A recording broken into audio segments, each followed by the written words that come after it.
இயேசு கிறிஸ்துவின் நாமத்தினாலே வாழ்த்துகிறேன். இன்று நாம் சிந்திக்கும்படியாக எடுத்துக்கொண்ட தலைப்பு பரிசுத்தவானாகிய தாவீது ராஜா.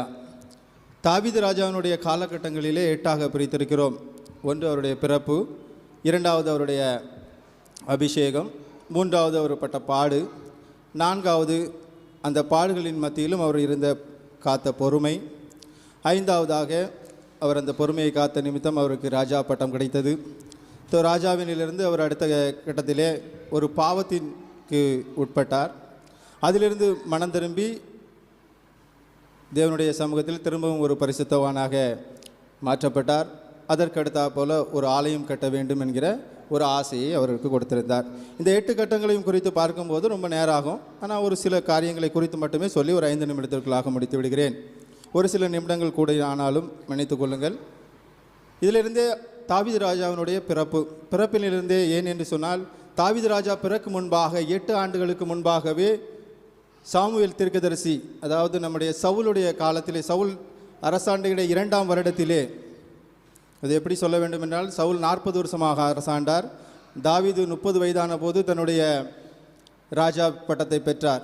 ஸோ அந்த இடைப்பட்ட காலத்திலே நாம் பார்க்கும்போது தாவீது பிறப்பதற்கு 8 ஆண்டுகளுக்கு முன்பாகவே யார் நம்ம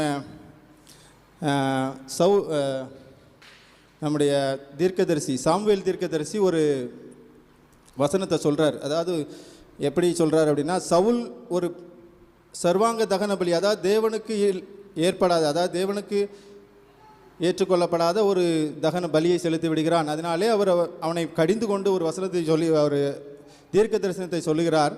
அந்த தீர்க்க தரிசனம் எப்படியாக சொல்லுகிறது? கர்த்தர் தம்முடைய இருதயத்திற்கு ஏற்ற ஒரு மனுஷனை தமக்கு தேடி அவனை கர்த்தர் தம்முடைய ஜனத்தின் மேல் தலைவனாக இருக்க கட்டளையிட்டார். இது எப்போ சொல்லப்பட்டிருக்குன்னா, தாவீது பிறக்கிறதுக்கு முன்னாலே சொல்லப்பட்டிருக்குது. அந்த தாவீது பிறக்கிறதுக்கு முன்னாலே இது சொல்லப்பட்ட காரியத்தினால அதை தான் அந்த அப்போஸ்தலர் நடவடிக்கைகள் சொல்ல அவர் தேவனாய் கர்த்தரை ஒரு இது வசனம் சொல்கிறாரு. அதாவது அவனை பாராட்டுறாரு. எப்படி பாராட்டுறாருன்னா, ஈசாயின் குமாரனாகிய தாவீதுவை என் கர்த்தருக்கு பிரியமானவனாக கண்டேன், அவன் செம்மையானதை, அதாவது எனக்கு பிடித்ததை எல்லாம், அதாவது சித்தமானவைகளை செய்வான் அப்படின்னு சொல்லி அவர் அந்த 1 நாளாகமம் 13ஆம் அதிகாரத்திலே அது சொல்லப்பட்டிருக்கிறது. ஸோ இப்படி அநேக காரியங்களை, தாவீதினுடைய காரியங்களை சொல்லிக்கொண்டே போகலாம். ஆனால் அவன் பிறப்பு இப்படி இருக்கிறது. அடுத்த பிரகாரமாக ஒரு சில ஆண்டுகளில் அவனுக்கு அபிஷேகம் கொடுக்கப்படுகிறது. அந்த அபிஷேகத்தின் ஒரு சில ஆண்டுகளிலே அவன் என்ன கோலியாத்தை கொல்லக்கூடிய அதாவது கோலியாத்தை வெட்டக்கூடிய ஒரு சூழ்நிலை ஏற்படுகிறது. அந்த சூழ்நிலை நிமித்தமாக அவன் என்ன செய்ய ஆசைப்படுகிறான்?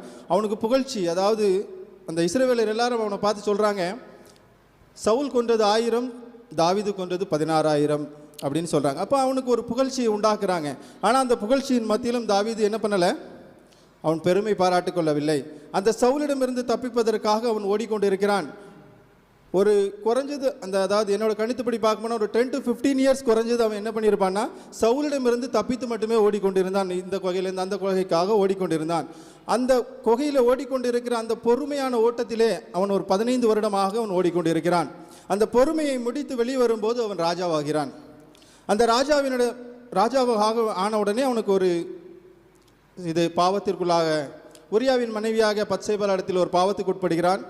அந்த பாவத்தினால அவனுக்கு நாத்தான் சொல்கிறாரு, தாவீதை பார்த்து சொல்கிறாரு, நீ அநேக ஆட்டுக்குட்டிகள், ஒரு பணக்காரன்ட்ட ஒரு அநேக ஆட்டுக்குட்டிகள் இருந்தாலும் நீ ஒரு ஏழை ஆகிய ஒருவனிடத்திலே ஒரு சிறிய ஆட்டுக்குட்டியை எடுத்து உன் பந்தியை செய்து கொண்டா என்று சொல்லுகிறார். அதை அவன் ஒப்புக்கொள்கிறான். அந்த இடத்துல அவன் என்ன சொல்ல, அவன் இல்லை நான் செஞ்சது சரி என்று சொல்ல வரவில்லை. அதிலே அந்த மனத்தாழ்மையாக அவன் அதை ஒப்புக்கொண்டு கொண்டான். அந்த மனத்தாழ்மையிலிருந்து வெளியே வரும்போது அந்த 51ஆம் சங்கீதத்தை பாடுகிறான். அப்போ தான் தேவனிடத்தில் சொல்லுகிறான், மனதுருகி சொல்லுகிறான், அந்த பாவத்தை மன்னித்து கொள்ளும். அந்த பாவத்தின் நிமித்தமாக அந்த 51ஆம் சங்கீதத்தை இந்த நாத்தானுக்கு முன்னால் அதை பாடுறான். ஸோ அவன் பாவம் மன்னிக்கப்பட்டு திரும்பவும் அவன் எங்கே வருகிறான்? பரிசுத்தம் அடைகிறான். அந்த பரிசுத்தம் அடைந்த உடனே அவனுக்கு அடுத்த கட்டமாக ஒரு ஆலயம் கட்ட வேண்டும் என்கிற ஒரு எண்ணம் வருகிறது.